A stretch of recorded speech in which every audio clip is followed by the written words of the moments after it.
Every year in America, there are more than 100,000 new cases of tuberculosis. Of all infectious diseases, tuberculosis is still the greatest killer. This film on tuberculosis presents aspects of its diagnosis, treatment, and control.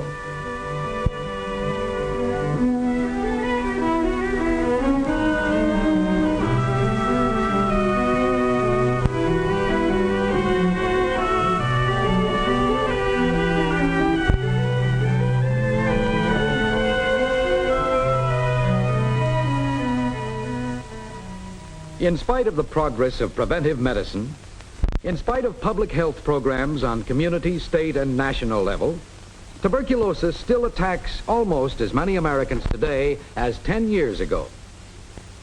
Although the number of deaths from tuberculosis has been gradually falling off. Why? For one thing, industrialization has spread faster than industrial health programs. In some occupations, there remains the hazard of infection. Poverty and ignorance, whether in back country or in city slums, contribute to the spread of tuberculosis. Ignorance or negligence, as in this case, or in this case. And then there are wars, the greatest spreaders of tuberculosis. The work of scientists alone cannot eliminate the deadly bacteria that cause tuberculosis. It takes community action. In the city where Mary Smith attends high school, tuberculin tests are given to all pupils.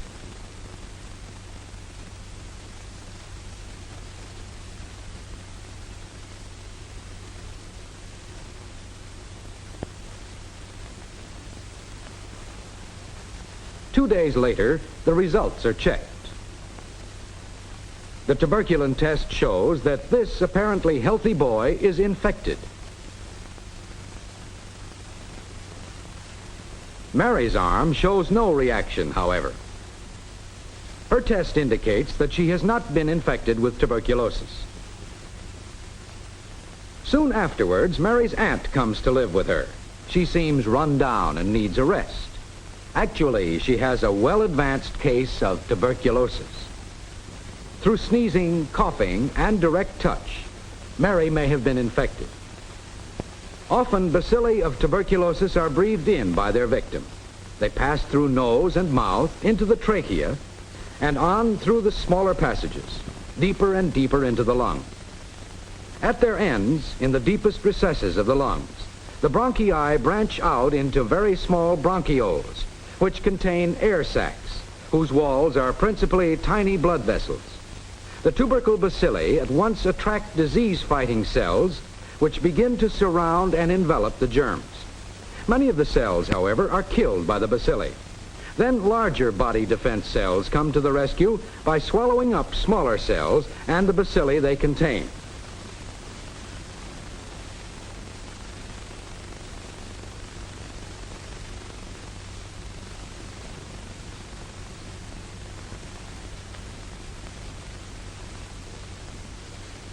Within a few hours, some air sacs have been filled with masses of these cells, which hold in most of the bacilli and prevent their further spread. At the end of a few weeks, the bacilli, although they may have multiplied for a time, are walled off temporarily.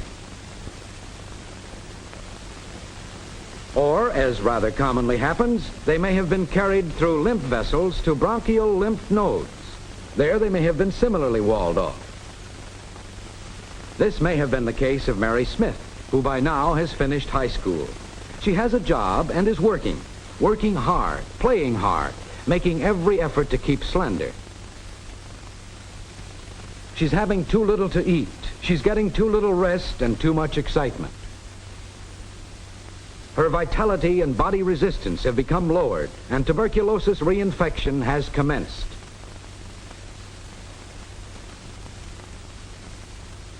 Reinfection may come from outside, from tubercle bacilli carried from the air into the lungs.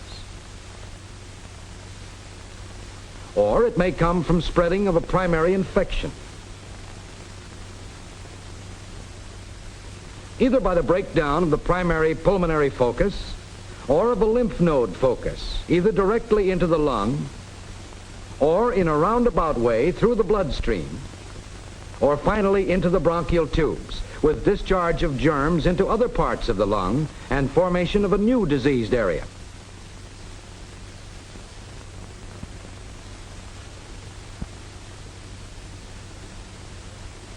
Although at any time healing may again take place, the diseased part may grow and spread, forming a larger and larger cavity. The first of this series of X-rays shows a small, dark-appearing cavity. In the second, the dark-shaped area has grown noticeably larger. And here, it has reached the advanced stage of chronic ulcerative pulmonary tuberculosis. For several months, Mary has tired easily, and she's been losing weight steadily, and she coughs very often.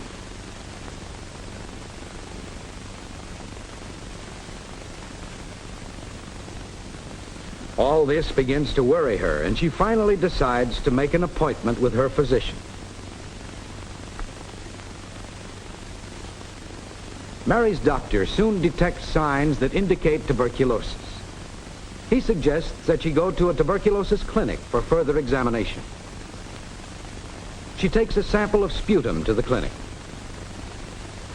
Then she is given another tuberculin test. Among other checkups, an X-ray picture of her lungs is made. X-rays are one of our best means of getting evidence when infection is present.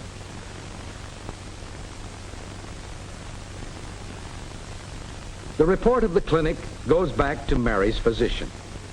He explains to Mary the findings of the clinic. Then he points out that X-rays show tuberculosis in her upper right lung. The doctor tries not to alarm Mary. However, he makes it clear that she will have to submit to a long treatment. A treatment that will take her away from home to a tuberculosis hospital, where she will get proper medicine, proper food, rest, and possible surgery. Under the care of nurses and doctors, Mary is undergoing the standard treatment.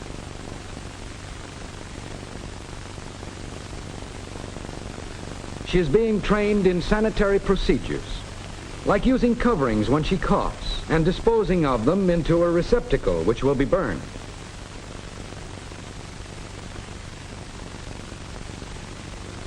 Fortunately, Mary is able to take an adequate amount of nourishment. Milk, citrus fruit juices, meat, potatoes, and vegetables. Proper food not only gives her the necessary body fuel, but materials which will heal the injured parts. Repair is a slow process, but proper medicine, good food, and rest will work wonders, even in the advanced stage of tuberculosis, as in the case of the ant. A number of different surgical procedures can be used, either to help the lung rest or to remove the damaged portion of the lung. New drugs are constantly being developed to aid in the recovery of the patient.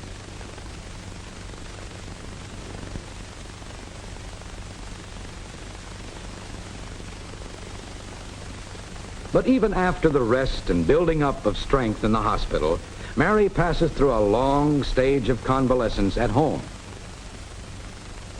In an organized effort to help patients like Mary, public and private hospitals have been built all over the country. Mobile units like this one for schools, for communities, or for large factories. Regular checkups by a physician help discover infection before it spreads. We have mobilized against tuberculosis all the resources of modern science. We are constantly building better and more efficient tools. But only by checking an ever-increasing number of citizens, by going after tuberculosis before the disease spreads, can tuberculosis be conquered. Only if we fight it on a nationwide front can we achieve a lasting control over tuberculosis.